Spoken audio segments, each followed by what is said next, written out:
مولاي صل وسلم دائما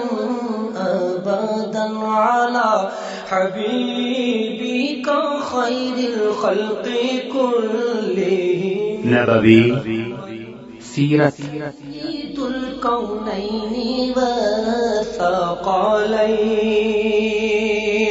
محمد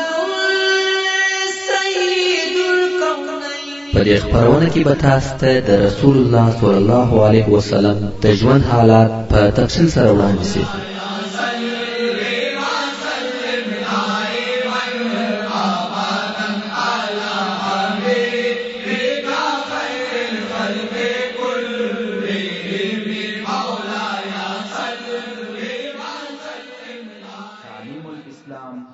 أعوذ بالله من الشيطان الرجيم بسم الله الرحمن الرحيم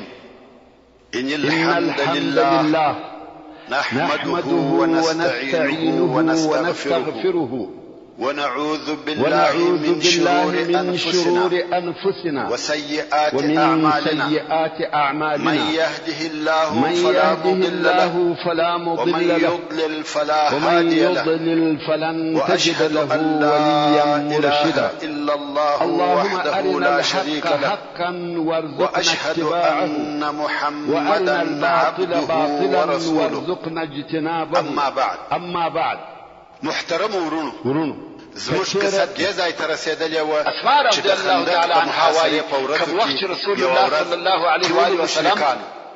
یو ځایي هجوم پر خندق وروړي موږ ته دا نه وه معلومه چې دی صلی الله علیه وآله وسلم مګر رسول الله صلی الله علیه وسلم پیرانانو څخه یو نفر د مکې مکرمې د خندق په دفاع راغلی داسې مشغوله وه چې حتی د مازدیګر لمونځ خلقو دغه آواز اورېدی او په رسول الله صلی الله علیه و آله وسلم چې دغه د آواز موجود اصحاب کرامو کې غږ ووتی نو اسماء رضی الله تعالی عنها وایي کوم وخت چې موږ دغه بیتونه واورېدل نفر پیدا سوه چې تر دغه وخته د مازدیګر صلی الله علیه و آله وسلم د مدینې پر طرف د مازدیګر لمونځ د ډېرو مشغولتیا په سبب کوم وخت چې رسول الله صلی الله علیه و آله وسلم د مدینې منورې وسلم هغه نفر سره یو ځای کړه چې د خپل قوم مشر او رئیس په مخه ورغلی پس له او داس د دې لپاره راوتلی اول د رسول الله صلی الله علیه و آله وسلم او ابو بکر صدیق رضی الله تعالی عنه ونیسي او دا د قضایي مازه اعلان شوی لوی چا څخه المنز خو کله چې د رسول الله صلی الله علیه و آله وسلم سره مخامخ د مخه او خبرې ورسره اول د قضا صبر هغه راګرځي د خپل قوم د اولیاء رسول الله صلی الله علیه و آله وسلم د خپل اصحاب کرامو سره اول د مازیګر لمونځ ادا کړي او بیا یې د ماښام لمونځ ادا کړي او دا اعلان یې رسول الله صلی الله علیه وسلم دغه مازه په قضا کېدو ډېر خفه سو چې دنیا به په عدل او انصاف چې مشرکانو ته اشاره سبحان الله تاسو ته معلومه ده چې رسول الله صلی الله علیه وسلم تاریخ د رسول الله صلی الله علیه وسلم مګر په دغه ورځ و مشرکانو ته اشاره وکړه ارهابي نوم پر اشتعال عیاذ بالله حضرت علي رضی الله تعالی عنه څخه روایت کوي چې د امن او سلامتی په وسلم په دغه ورځ په عدل او انصاف الله جل جلاله د دې کور رسول الله صلی الله علیه و آله وسلم د ارهاب نو چې موږ دغه کسان چې پر صلی الله علیه و آله وسلم مشغوله کړو د ارهاب د امام شافعي او امام احمد رحمهم الله په مسند کې راغلي دي چې مشرکانو په خپل حملو سره رسول الله صلی الله علیه و آله د ماپښین مازدیګر ماښام او ماخستن د لمونځ څخه مشغول تجارو په قافله کې د شام ټول یو ځای ادا کړ او زبیر رضی الله تعالی امام نووي رحمه الله صلی الله علیه و وسلم او ابو بکر وايي چې د خندق محاصره یو ورځ نه بلکې څو ورځې وه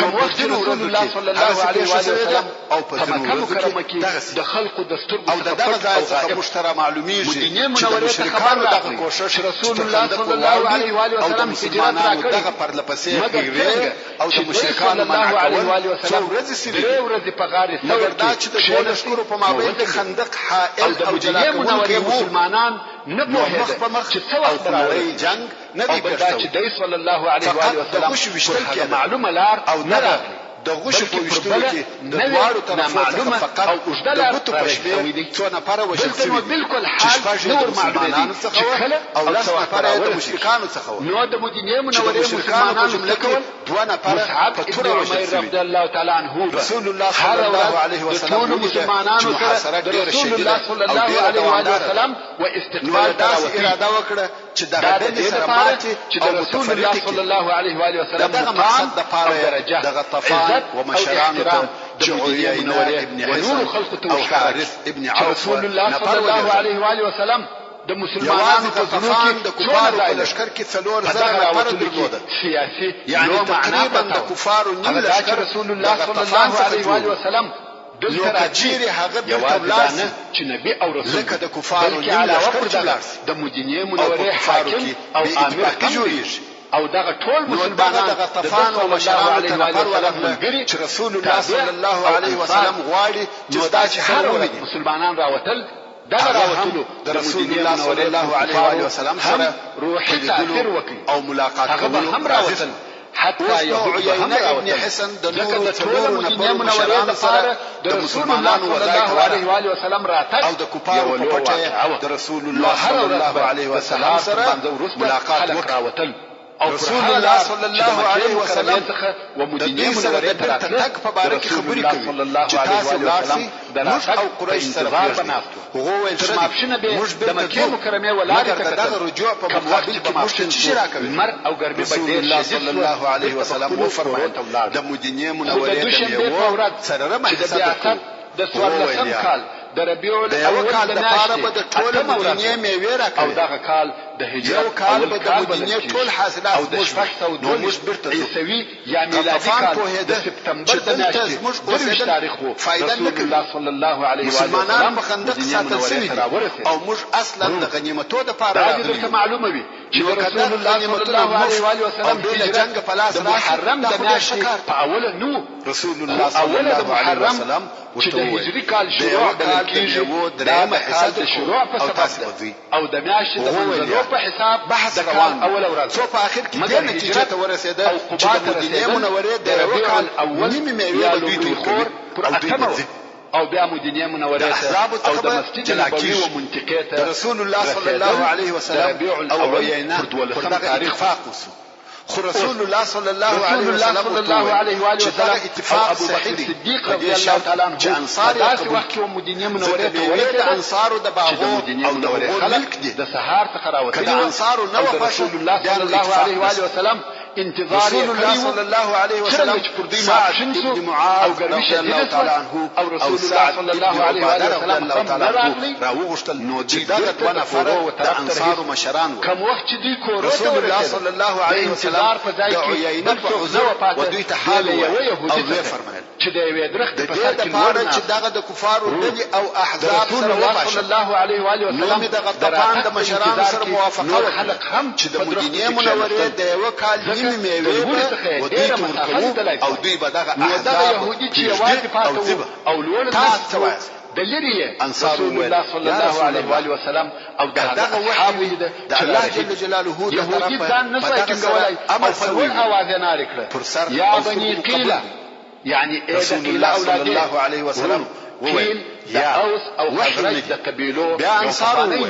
یا رسول الله يهود ودغه قبيلو دغه کال کې ستابج او بدستا بلکې بني قيل رسول الله صلی الله علیه وسلم وفرمایل یا بني قيل بلکې دا جنگ او حیله جدكم قد جاء کوم په خوش نه بخت او نصیب ته ویل انصار ویل يعني ايه بني قيل قيل رسول الله دغه دي کدافي صلاه د وحي په واسطه وي موږ په سر رسول الله صلی الله علیه و آله وسلم درته خبر ډیر ژر نشنه دغه سی بیا هم موږ هغه مسلمانان چې کورو ته رسیدلی و په تلوار او حیله موجود نو یا رسول الله اکبر ناره شروع فوالله دغه کسان د تکبیر ناره بني عمرو بن عوف کې او د عوف هل هم مسلمانان رسول الله صلی الله علیه و آله وسلم د بوتانو عبادت مکو خوشالي تکبیرونه شروع دا تمع نه درلوده چې د مدینې منورې صلی الله علیه و آله وسلم د لیدلو او استقبال د پاره راووته انصار او مسلمانان موږ په اسلام سره مکرم علیه وسلم راګرځېدلي دي په معزز او محبت سره اوس دوی ته زموږ مالونه ورکړو او شراغل والله بل شی بنو ورته توري رسول الله صلی الله علیه و آله وسلم د وحی په نور کې پرسو او د الله عز وجل دا قول پر نازل وخت چې ما ولید چې ټول عرب تاسو د دې فرمایي نو دا داسې ان الله هو مولاه وجبريل وصالح المؤمنين والملائكة بعد ذلك الظهير يعني بشك هم هغه الله بدغه نبی کومه کوونکی او مددگار دی او د هر طرفه پر دې جبريل او صالح المؤمنان کومه کوونکی دی چې دا قوم په اساس سره ملائکه کومه کوونکی دي اوس چې دغه تپاس رسول زبیر رضی الله تعالی عنه وایي کوم وخت چې مسلمانان رسول الله صلی الله علیه و آله وسلم سره یو ځای شو د کفارو د طرفه الله صلی الله علیه و آله وسلم او مسلمانان هم د خندق څخه بني عمرو ابن عوف کې واره دفاع څخه مقصد دا دی چې اصحاب کرام د خندق په یو طرف دي د خندق د یو سره د مدینه منورې ډیرو مسلمانانو رسول الله صلی الله علیه و آله وسلم د مغفرت کوشش کوي دوی نه پری او پرنګي نه پیژني په ډبره ولي او اوس دا دونه فرشه نور معلومیږي چې کوم یو رسول الله صلی الله علیه و آله وسلم دی او کوم یو ابو بکر صدیق صراحت وکي او دوی په عمر هم او دفاع ذکر ابو بکر الصديق رضي الله تعالى عنه رسول الله صلى الله عليه وسلم عمر وکاله کشر مثلا نو فرق نه موږ درې سو نفر د ولې پر یو طرف ولاړ رسول الله او د ولې پر هغه بل طرف موږ دشمن چې لاسره نفر دي ابو بکر رضي الله تعالی عنه ولاړ سو کوشش کوي چې ولې صلى الله عليه وسلم سایه جوړه خو موږ دلته ټول خلک پوسول چې دا رسول الله صلی الله علیه و وسلم دی او بل مجریه ابو بکر صدیق رضی الله تعالی عنه مسلمانانو خاصه د دنیا منورې ټول خلک الله علیه وسلم صلی الله علیه و وسلم د استقبال او شرایط لپاره راغلي دي دا د خوشالۍ ورځ و چې د مدینه منورې په ټول تاریخ کې دا خوشاله ورځ پر مدینه منوره نور راو کې بل لا نه مسلمانان رسول الله صلی الله علیه و سلم راځي د دوی سره هر یو وایي چې ما سره د مشرکین مدینه منوره ته داخلي رسول الله صلی الله علیه و سلم لار پیدا کوي چې تر دغه خندق ورواو ابن الهدم په رسول الله صلی الله علیه و سلم صلی الله علیه و سلم په قباء کې څلور ورځې تیر کړې او د دوشنبه سره لږ نفر لشکر سره او پنځشنبه رسول الله صلی الله علیه وسلم امر کړی دی چې ټول نفر دي د شمال او طرف جهت خندق دی ولا کې جوړ شوی دی څوک نه پریږدي چې تر خندق ورواوړي رسول الله صلی الله علیه و سلم چې اول کار د مشرکان د مسلمانان په بل منطقه کې مشغول او ځینې نور د خندق اسلام کې د مسجد رسول الله صلی الله علیه وسلم و فرمایل مسجد یوازې د منځ ځای نه دی او د کفارو د اسلام کې د هر شي او هر کار ابو سفیان فکر وهي چې څه باید د جرګو او مشورو د لپاره آسان لار دا وبل چې د جهاد لپاره د لشکر د مسلح کولو او جوړولو مرکز کومک ورسره وځي او لار مهمه د اجتماعات مرکز دی مسجد ابو سفیان په دغه باره کې فکر کوي مسلمانانو او رسول الله صلی الله علیه وسلم د مسلمانانو لپاره عام او رئیسي مرکز دی چې لکه څنګه چې معاهد کړی دی خپل طرف ساتي او دغه مقصد او په عین حال کې رسول الله صلی الله علیه وسلم د يهود حرکتونه هم مستر نظر لاندې نیولي مسجد قباء چې کوم فرق او تغییر نه دی ادا کوي او د مسلمانانو هغه ضعیف کسان چې په مدینه منوره کې پاتې لکه شذ دغه مسجد مبارک فرمایي او ضعیف خلک هغه بیا اسس على التقوى من اول يوم ټول کړي او په داخل کې د مدینه منورې د حقوق د حفاظت لپاره په یو قلعه کې سره یو ځای کړو والله يحب المطهرين او متفرقات کوي دا امکان شته چې تاداو او اساسا د اول ورځ څخه پر تقوا او پرهیزګاری شو نو د مسلمانانو شذي او اولاد ټول په یو قلعه کې وساته کې در باندې د پاره ودرې نر څوک نه دغه مسجد کې داسې خلک دي چې دوی دا خوشوي هغه چې نه جنګ کولای شي نه د خندق ساتنه څخه وساتي چې په دغه ضعیف خلکو کې حسان ابن ثابت رضی الله تعالی عنه دا مسجد ساده هغه د رسول الله صلی الله علیه و آله وسلم شاعر جوړولو په کار کې رسول الله صلی الله علیه و آله وسلم او ټول اصحاب کرامو هلته ابو سفیان دا فکر وکړي چې د مدینه منورې د يهودو سره د خبرو د لپاره صلی الله علیه و آله وسلم خپل يهود خبري ورسره یو څل لږ ورځې چې مقصد یې هغه د بني نظیر يهود و چې د مدینه منورې څخه لږ د مخکې استنسوي او رسول الله صلی الله علیه و آله وسلم سره موجود دي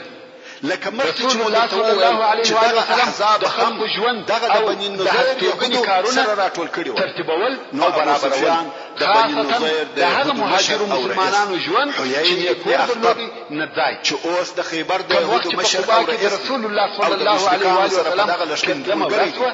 چې دا د جماعت لپاره انتخاب کړي یو بني نجار او د بني قریظه صلی الله علیه و آله وسلم ماګان او هغه په راځي کې هغه هم د مشرکانو لښکر ته لار ورکړي چې مدینه منورې ته داخل رسول الله صلی الله علیه و آله وسلم د الله عز وجل په امر پر خپل په داسې حال کې ورسو چې ابو بکر صدیق رضی الله تعالی عنه تر شاور سره کنجوغه او په دې مدینه منورې پر طرف خپل زهر د مسلمانانو په بدن کې وخت ډېر شوق د بني قریظه د مدینه منورې خلکو تر دغه د مخه د جمعې المنذ او کعب ابن اسد او اول هغه چې د جمعې المنذ کړی مشر او رئیس وقلات وراره الانصاري رضی الله تعالی عنه چې د رسول الله صلی الله علیه وسلم سره رضی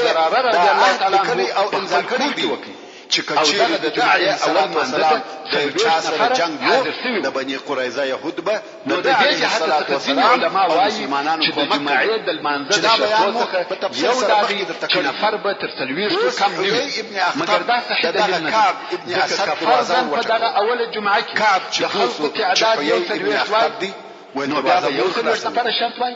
نو دا دلیل نه دی چې خلک یې مجبور وای زستا ته شي نه غواړم دا یو بل صحیح حدیث هم نشته چې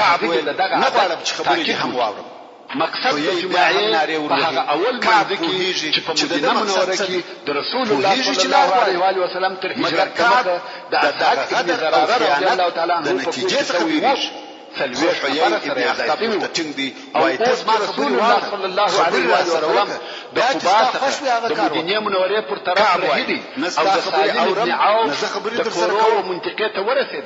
د جمعې د نتیجه به هم داسې رسول الله صلی الله علیه و آله وسلم چې د جمعې منورې په اړه امر وکړ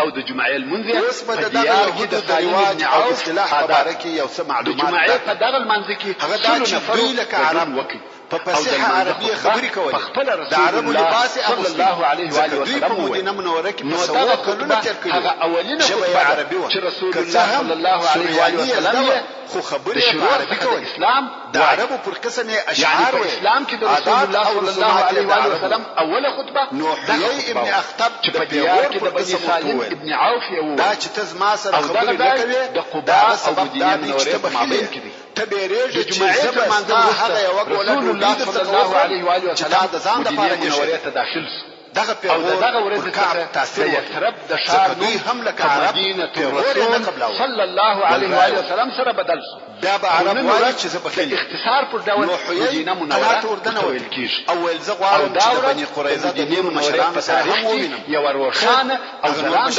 هم راټول شو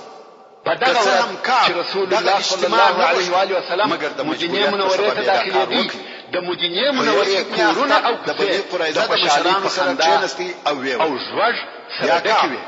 او د انصار او شرف او هلوکانو د رسول الله صلی الله علیه و سلم په استقبال کې دغه طرفان او د هغو سرداران در تراوستل دي طلع البدر علينا من ثنيات الوداع دغه سي د عربو وجب الشكر علينا ما دعا لله فوج او لشکر می در تراوستل دي دغه ټول زما سره عهد الاول لیکلي چې شرفت المدينه مرحبا يا خير ختم نک محمد څه فائدہ درسوي صلى الله عليه وسلم دغه قبيلو ته وګوري وصاحبه كعب ابن اسد ورتويل والله ما تدي ابدي ذلت راوستلې دي داسې اورېزې دي راوستلې دي چې په یوه توي سوي دي هغه کې تالم دا او برېښنا وسته او وبنلل ويحك يا حيي ما او دغه ما حال سره پېژنه ما د محمد څخه بیل صدق او وفا بل شي نه دی لیدلی مګر حيي نور هم کعب د شپشتو پر درخت خجاوه تر څو چې په الله سره یې دا عهد او وعده ورسره وکړه ویل که قریش او غطفان ولاړه او په محمد یې څه ونه کړه زما دې په الله سره قسم وي چې زه به ستا سره ستا په قلا کې پاته کېږم او هر څه چې تا ته پېښېده ما ته دې هم هغه راپېښ خو اوس دغه موقع د لاسه مور کوه دغه خبرې ورته کوي څو هغه هم موافقه ورسره وکړه او هغه عهد او وعده چې د رسول الله صلی الله علیه وسلم او د بني قریظه د يهودو په مابین کې و هغه یې ماته کړ دغه عهد او وعده پر یوه ورقه نوشته سوې وه یهود ور ولاړ شول هغه کاغذ یې څرې کړ او اوس یې دا اراده وکړه چې په عملي ډول سره هغه عهدونه مات کړي چې په دې ډول سره د بني قریظه یهود د مسلمانانو پر ضد د مشرکانو ملګري شول الله عز وجل د سورة المائده په 2 نمبر آیات کې فرمایي لتجدن اشد الناس عداوة للذين آمنوا اليهود والذين اشركوا يعني خامخا د مؤمنانو سره په عداوت او دشمنی کې تر ټولو خلقو يهود ډېر سخت او شدید وي او هغه کسان به شدید وي چې مشرکان دي نو د مسلمانانو اشد دشمنان اول يهود او بیا مشرکان د يهودو دشمنی د اسلام او مسلمانانو سره همیشه او ابدي ده زموږ او د يهودو ابدي دشمنی په کتاب الله سره ثابته ده او کنن ورځ یو څوک دا فکر کوي چې يهود او د هغو د لاس آله نصارا د مسلمانانو دوستان دي هغه څوک یا منافق د دوی د جملې څخه دی یا احمق دی الله جل جلاله دوی زموږ دشمنان بللي دي او دغه کسان یې دوستان بولي خیر يهودو د خپل عادت سره سم خپل عهد او میثاق مات کړ رسول الله صلی الله علیه و آله وسلم ته خبر ورسېدی چې په يهودو کې غیر عادي حرکتونه لیدل کېږي لکه څنګه چې مخکې مو درته وویل چې رسول الله صلی الله علیه وسلم استخبارات درلوده چې حالات به ورته راوړل نو رسول الله صلی الله علیه وسلم پوه شو چې يهود غیر طبیعي حرکتونه کوي ځانونه وجنګ ته تیاروي رسول الله صلی الله علیه وسلم سعد بن معاذ سعد بن عباده چې دغه د انصار مشران و او عبد الله بن رواحه او خوات بن جبير ويهود ته ویل ولبلار سي وګور چې دغه خبر چې دغه قوم په باره کې ماته را رسیدلې دي صحیح دی کیا کپوس واس چې يهود پر خپل عهد ولاړ دي نو دا خبره پښکارا وکړي او ټول مسلمانان په خبر کړي چې خلک ثابته پاتې یعنی دغه 3000 نفر چې د رسول الله صلی الله علیه و آله وسلم سره دي مطمئن سي او کې وعده ماته کړې و نو ځکه ملګری صرف ماته یو اشاره وکړه زه پوهیږم اوس چې دغه دوه نفر د انصار مشران د هغه دوه نفرو په ملګرتیا د بني قریظه و يهودو ته ورغله د خبرو غوښتنه یې وکړه غواړي چې خبرې ورسره وکړي مګر د بني قریظه مشرانو د خبرو په عوض کې شکنځل او بدویل کول دغه نفر ورته وویل هغه عهد چې ستاسې او د رسول الله صلی الله علیه وسلم په مابین کې و یهودو ویل رسول الله څوک دی دا هغه مشهور بیتونه دي چې د مدینه منورې مسلمانانو د رسول الله صلی الله علیه و آله وسلم په استقبال کې ویل ابن عباده رضی الله تعالی مسلمانان و دوی ته په شروع وکړه اوس چې رسول الله صلی الله علیه و آله وسلم مدینه منورې ته داخل شو پر هر کلی چې راسي هغه شی چې زموږ مشرانو په مابین کې رسول الله صلی الله علیه و آله وسلم وشویول او غوښتل چې رسول الله صلی الله علیه و آله وسلم بلکې دوی سره کارونه دي نو د انصار دغه بلته یا رسول الله صلی الله علیه وسلم زموږ سره عادت ورسېده رسول الله صلی الله علیه وسلم او منځلو چې څه خبرونه عدد يعني نفر لرو عدد يعني اسلحه لرو دا یو اشاره او مناعه يعني استاد ساتني لپاره قوت مخکې دغه دوه قبيلو قصه د ما ارجاع په نامه هم د ډېر مال او شتمنۍ خاوندان نه الله عليه وسلم خو هر یو دا تمنا او ارزو درلوده چې رسول الله صلی الله علیه و آله وسلم هغه چې عاصم په کور کې واړه نو د سره د انصارو دې چې جوار پر یې هر هم کور چې ورکړی براغلی او خیانت یې وکړي نو کوم وخت چې دوی ویل عدل او ویل یا رسول الله یا رسول الله عدې او مناعت خبره ده چې مگر رسول الله صلی الله علیه و آله وسلم ورته ویل مسلمانانو لپاره ډیر لوی دا خپل د مقصد ځای ځکه د دوی په خیانت سره دا د الله جل جلاله د طرفه امر کړی شوی ده او د هغه ځای ته ولاړ مشکور ته لار ورکړي ما د هستوګنې د پاره هل معناس د الله عز وجل اراده رسول الله صلی الله علیه وسلم خلق به هم اواز سره الله اکبر کلی راغلی د کامیابی زیری شوول او رسول الله صلی الله علیه و آله وسلم رسول الله صلی الله علیه وسلم دا امر کړی جواب ته متوجه خلق به هم پرېښول هیڅوک داسې واقعا یې هم هلته د غدر او خیانت خبر راغلی دلته رسول الله صلی الله علیه وسلم تکبیر وایي هر خواته چې تله د نصر او کامیابی پر هر کلی چې براغله خلق به خوشته چې اوسه ونیسي دا د الله صلی الله علیه و آله وسلم ورته پرېږدي خیر وشره هیوه نور مسلمانان دغه اوسنی مسجد نبوي خیانت کړی ودای ته ورسېد بلکې په دغه تکبیر سره د هغو دا ګمان شو چې يهود اوس هم پر هغه خپل عهد ولاړ او هلته مګر د يهودو د خیانت خبر رسول الله صلی الله علیه و آله وسلم پر قرار نشری دی چې د بنی قریظه يهودو دا ولاړ مات کړی یو څو لاړ او د جنوب شرق لار را باندې راغلی خطر اوس لوی او د دوه طرفو څخه یو د شمال د مبارک چې هلته د مشرکانو لزر لشکر پروت الله جل جلاله لحظه کې دا امکان شته چې مبارک او مشرف کړي د جنوب رسول الله صلی الله علیه و آله وسلم د يهودو حمله کښته سو خیر چې دا منطقه د شمال رسول الله صلی الله علیه و آله وسلم د ماماګان د بنی نجار د کورو سره چې دا نو د الله عز وجل مسلمانانو لپاره چې ټول حالات سخترین او رسول الله صلی الله علیه و آله وسلم هم باخښه چې د خپل ماماګانو سره واړي هم ودغه علیه الصلاة والسلام نزول او بل حفاظت دي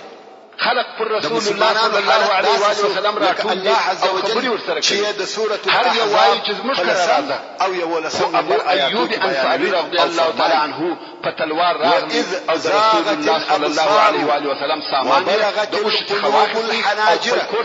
وتظنون بالله الظنون صلی الله علیه و آله وسلم چې د ډیر بي سامان چې ګرډي او شخي پاتې ابو ایوب رضی الله تعالی عنه او حق پورې ورسېده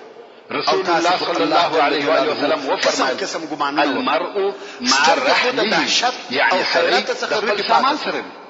او زړونه چې غړو ته رسول الله صلی الله علیه و آله وسلم د استوګنې شرف لکه د ستوني د لارې څخه چې د باندې رضی الله تعالی عنه او قسم ګمانونه وسو او اسعد واقعي مسلمانانو په ځان سره ویل الله تعالی عنه راغلی رسول الله صلی الله علیه و آله وسلم الله خیر خپل کور ته بوتله ناقص الایمان کسانو په ویل چې دغه حالت څخه زموږ رسول الله صلی الله علیه و آله وسلم پوښتنه وکړه د منافقانو د حال پوښتنه خو مکوه ورته وایي خبرې بیا په مستوي آیاتو کې الله جل جلاله او متصرف یې څوک دی هنالك ابتلي المؤمنون وزلزلوا زلزالا شديدا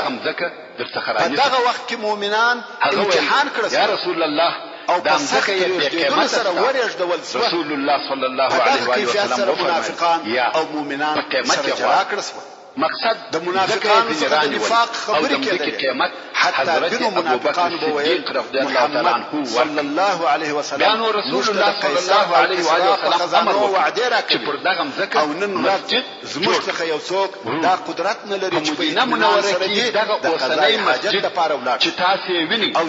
منځونه په عام مجلس او د رسول الله صلی الله علیه و آله وسلم اولنۍ مسجد او دوی رسول الله صلی الله علیه و آله وسلم ته بیت الله الحرام څخه موږ خپل کورو د مځکې پر مخ زموږ کورونه مبارک منورې د باندې مشرف ترین پر بیریږو چې يهود پر دغه پرونی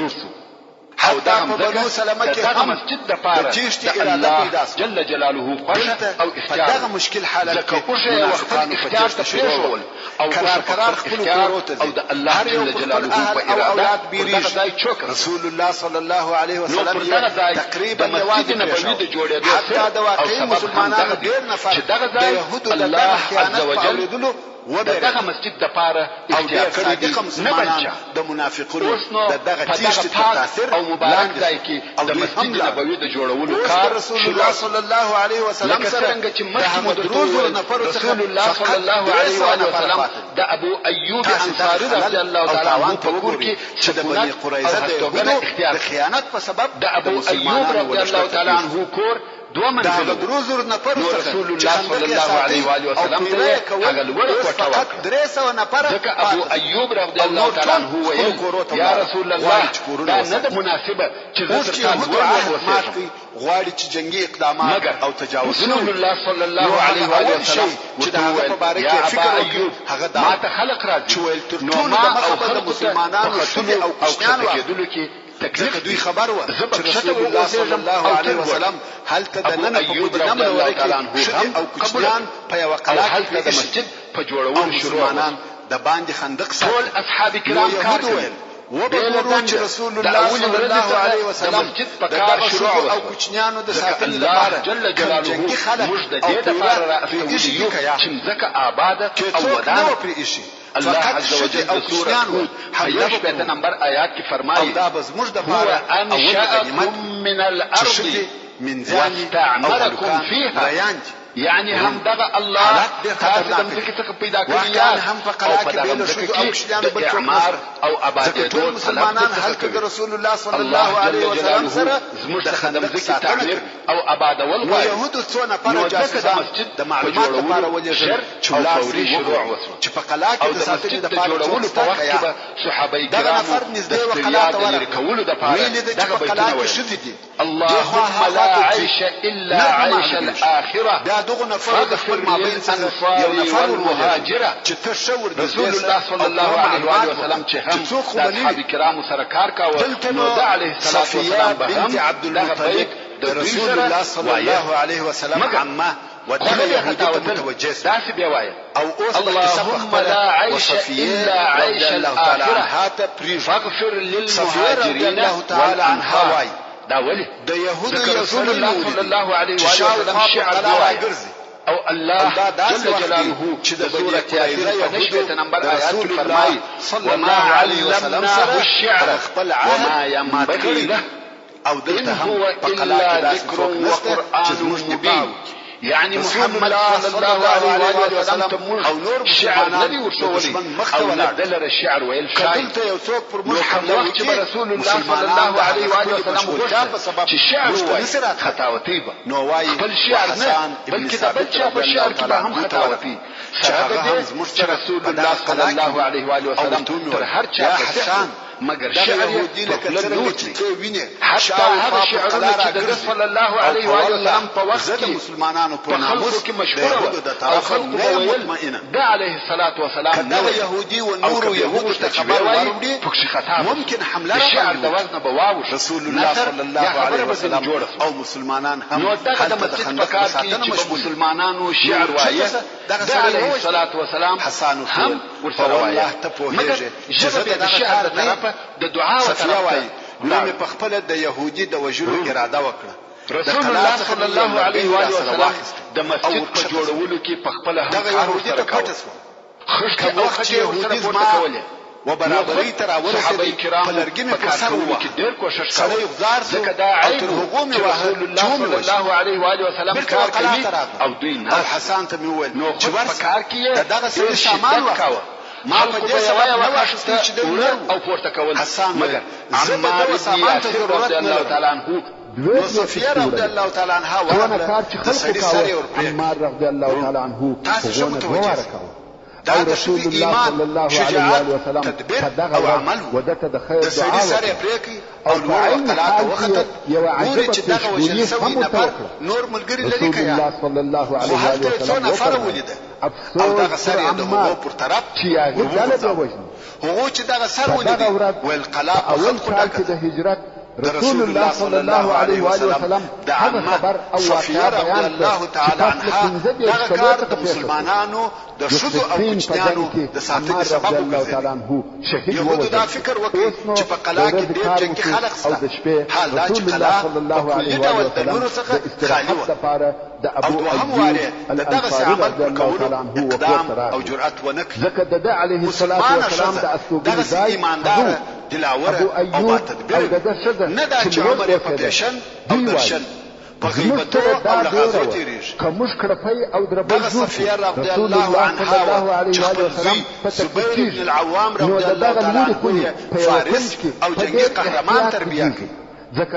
رضی الله تعالی عنه چې کوچنی و د ده علیه السلام د احترام عزت او محبت په سبب تکلیف ورکړ. خلقو به دا ملامتول چې هغه کوچنی دی او ته ظلم ورسره کوي. هغه دا چې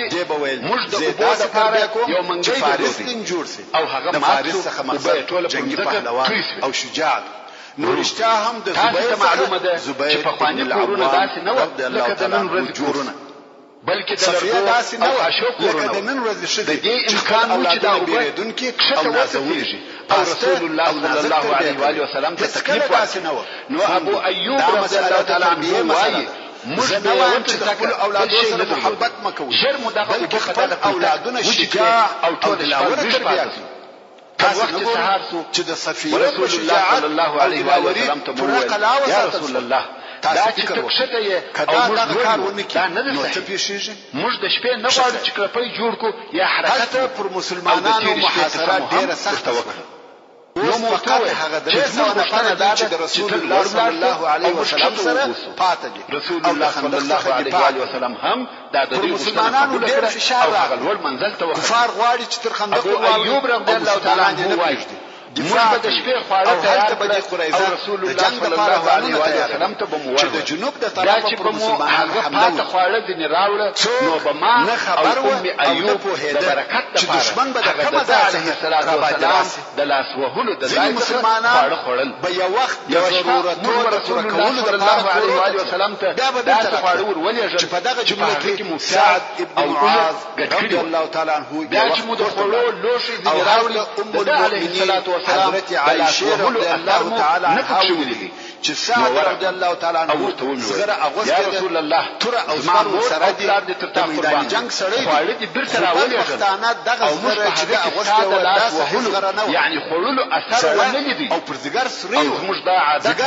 چې ستا پاتې ډوډۍ یا خواړه چې برابر ما او حضرت عائشه رضی الله تعالی عنها ستا د لاس وهلو د ځای څخه خواړه خوړل.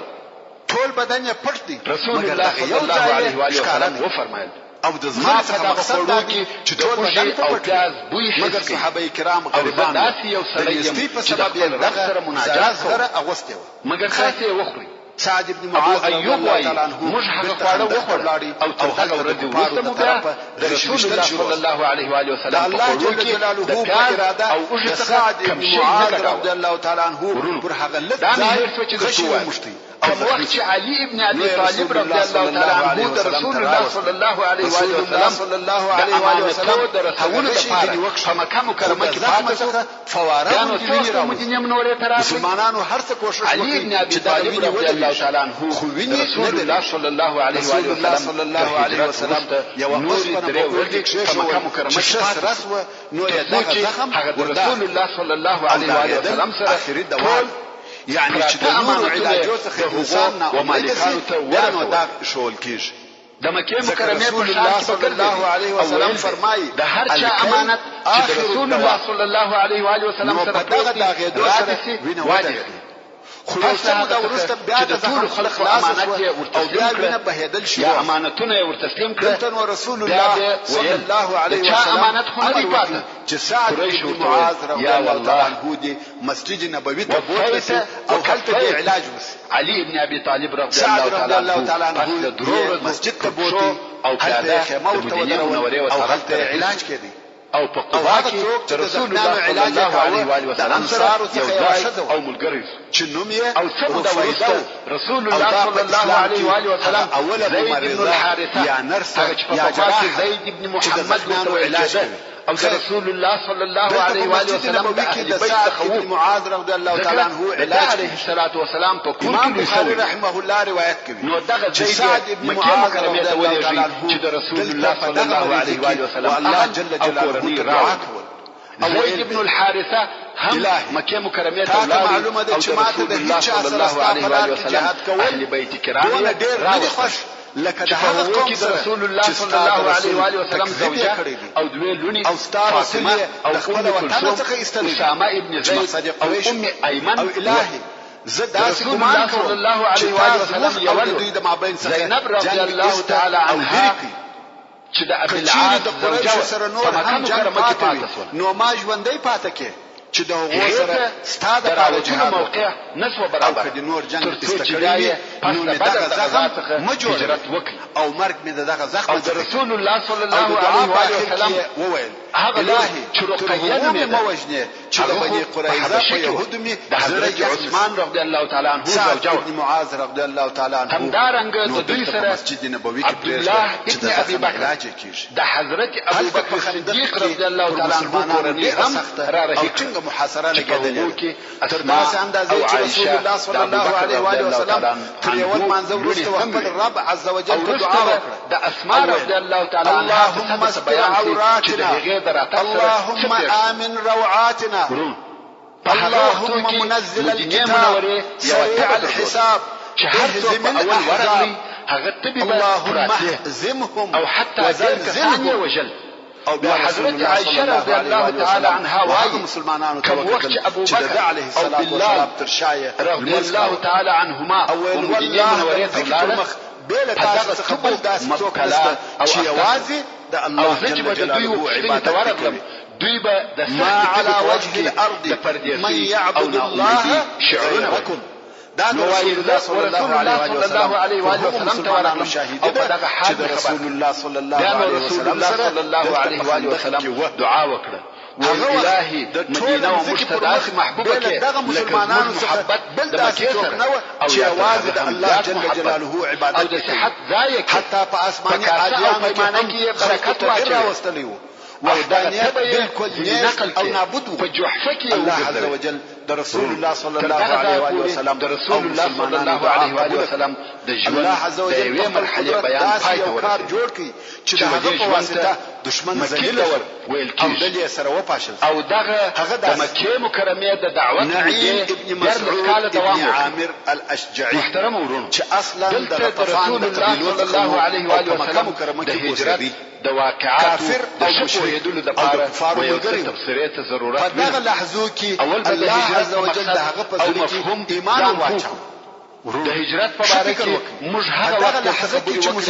مسلمانانو د اول وار د پاره حبشه ته هجرت شمیر لږ او ضعیف دي هم ایا د دشمن په اړه کې په مختصر ډول سره دونه وایم دغه نعیم اسلام خپل یو معجزه او عقیده دا الهي مداخله ده مقدس کړی مسلمانان محاسبه دي د دین محکوم دي او عقیده په هر لحظه کې دا امکان شته چې فناکون کې حمله دي پر یا دین او عقیده ټول ختم دي په دغه وخت کې څوک ایمان راوړي وطن مال او جاه الهي مداخله او قیامت رسول الله صلی الله علیه و آله وسلم د دعا قبل د مسلمانانو دا فرض کړی مسعود چې د کفار او عقیده د ساتلو په لار کې د اشراف قرباني دغه وخت کې مسلمان لکه صحابه کرامو د لشکره او پټه ووتی او مسلمانانو خیمو ته ورغلي رسول الله صلی الله علیه و آله وسلم سره او خلیلات مدینه منوره ته ولاړ د رسول الله صلی الله علیه وسلم الله عز وجل د قانون تقاضا ده یا رسول الله معنوي شاهدی ادا کوم چې په سالم عقیده او حق دین کې الله هغه قوت وانك رسول الله او نعم او مادي چې ما په اسلام دې تاسو په هر اندازه سره چې امت امر په اسلامي اخلاق پورې لاس ونیسي رسول الله صلی الله علیه وسلم وفرمایي یا نعیم په هغه اندازه سره مالي قوت په لشکر کې ستاسو وجود موږ نه زیات مال او عزت درې سوه نفر یو په تابه درې سوه او یو نفر کم فرق یې ونه او په کومه اندازه سره چې یو ملت د اخلاقو د خرافه فاسد وي چې دوی سره وپاشي او موږ د دې حمله څخه خلاص هغه مادي قوت چې دوی نن ورځ د هغه په غرور یا رسول الله د دغه کار دپاره یې باید ووایم، یعنی د دوی د پاشلو دپاره مجبور یم چې درواغ ووایم. رسول الله صلی الله علیه وسلم وفرمایل ویې وایه ځکه جنگ ختم ورونو دا معلومه ده چې درواغ ویل حرام دي، مګر په جنگ کې او دغه ځایو کې د دشمن د پاشلو دپاره جائز او روا دي، بلکې ښه کار هم دي. نور ملتونه او وطنونه به د ځان تابع ګرځوي. هلته ډېر ښه او صحیح نقشه په خپل دماغ سره وسنجول او د هغې په عملي کولو شروع او بربادۍ پر طرف رهي دي. نعیم ابن مسعود د مکې مکرمې د مشهور خرابي او بربادي د قریشو د رئیسانو د حضور سړی د هغه سبب د تاریخ د اوږدوالي په مقابل سره هم د انسان د عمر لږوالی او کوتاهي ده. د بني قریظه د یهودو پخوانی دوست او آشنا د تاریخ یهودو ته د جاهلیت په وخت کې هم د ملاقات او لیدلو لپاره ورتلي. نو ځکه الله عز وجل دا چې نعیم معروف شخص وو او د قضیې د ټولو اطرافو سره معرفي او ښه مناسبات یې قانون سره درلودلی. اوس یې د هغه خپلې نقشې په عملي کولو شروع د مال او اول یې د بني قریظه د یهودو څخه شروع وکړه. که څه هم د کفارو د لښکر مرحله کې دوی او د بني قریظه یهودو ته ورغلل. د دغه حقیقت د مشران سره راټول د مکې مکرمې څخه مدینې منورې ته د رسول الله صلی الله علیه و آله وسلم هجرت هم خبر یاست چې د محمد صلی الله علیه وسلم سره او ښکاره دشمنی لري. د وطن پرېښول او ضایع کول ویل دا خو به هم معلومه وي چې تاسو څونه دوست زموږ په اصطلاح هو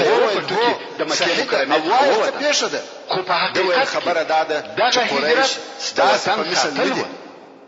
دغه شهر ستاسو شهر په دغه شهر کې ستاسو مالونه دي، ستاسو اولادونه او ښځې دي. تاسو نشئ کولی چې دغه وطن پرېږدئ او بل ځای ته ولاړ شئ. وهغه وطن ته قریش او کامیاب غطفان د محمد او د هغه د ملګرو د جنگ دپاره راغلي مسلمانانو ته آزارونه ورکول پر محمد او د رسول الله صلی الله علیه و آله وسلم د وژلو اراده یې کړې وه. پر معلوم په هیڅ بد هم نشي د قریشو او غطفان کومک کوي. رسول الله صلی الله علیه و آله وسلم د قریشو او غطفان د چور او حملې موقع پیدا کړه، خو حمله به پر وکړي. اوله نقطه او که موقع نه ورته برابره چې موږ ته د رسول الله صلی الله علیه و آله وسلم د هجرت څخه رامعلومیږي هغه دا چې رسول الله صلی الله علیه و آله وسلم د ټولو اصحاب کرامو د جملې څخه د قریشو او غطفان په ملګرتیا رضی الله تعالی عنه اختیار کړي چې په دې سفر کې د رسول الله صلی الله علیه و آله وسلم ملګري نو علماء کرام د دې څخه د رسول الله صلی الله علیه و آله وسلم مشران د ابوبکر صدیق رضی الله تعالی عنه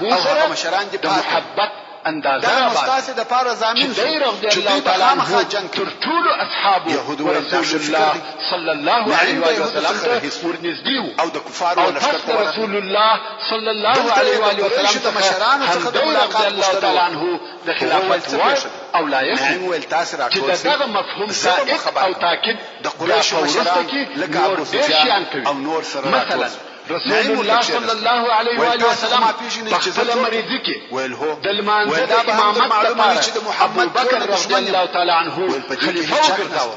ځکه نعیم چې د اصل مشرک وو چې د خلقو د لمانځه امامت چې د کفارو سره رضی الله تعالی عنه څخه د محمد صلی الله علیه وسلم په هغه صحیح حدیث کې چې رسول الله صلی الله علیه و آله وسلم فرمایي کما د ځان د پاره خلیل پیدا کولای نعیم ویل چې ما دوستي او اشعری به د یهودو سره هم در معلوم ویل هو او واقعا هم الله عز وجل څخه یو ډېر بد خبر را تر ابو بکر رضی الله تعالی عنه دغه امتیاز نعیم ویل د بني قریظه یهود اوس پر دې پښیمانه دي چې دوی د محمد صلی الله علیه و آله وسلم په ملګرتیا مات کړ. د صدق او اخلاص یو نمونه او مثال بلکې خپل روح او مال د رسول الله صلی الله علیه و آله وسلم په ملګرتیا او د هغه د پاره قربانول موږ ولیدل چې رسول الله صلی الله علیه و آله وسلم ته وویل تر هغو به ته غار ته نه ننوځې تر څو چې زه ورنسم. محترم ورونو زموږ د بحث پاک حساب کی د جنت ان شاء ضمانت الله دی. تعالى فراتون کې واو سبحان ربك رب العزة حسب عما د روح يصفون قید خانه وسلام على المرسلين والحمد لله رب او العالمين. علم د اسلام د مبارک دین بشپړ تعلیمات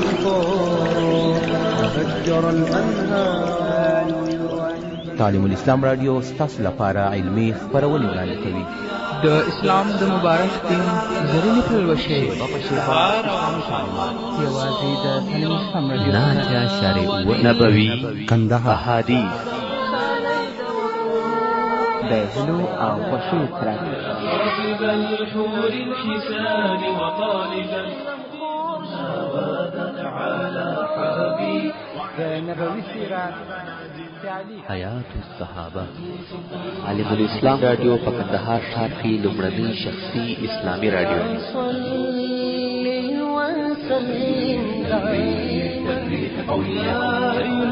په دې ښکلي او ښایسته کې د ژوند څو شېبې تېرول خوښ. تعلیم الاسلام رادیو د هیلو او خوښیو سرچینه. د کامیابۍ راز د الله جل جلاله په عبادت کې نغښتی دی. زمانه لري دوام ستا بنا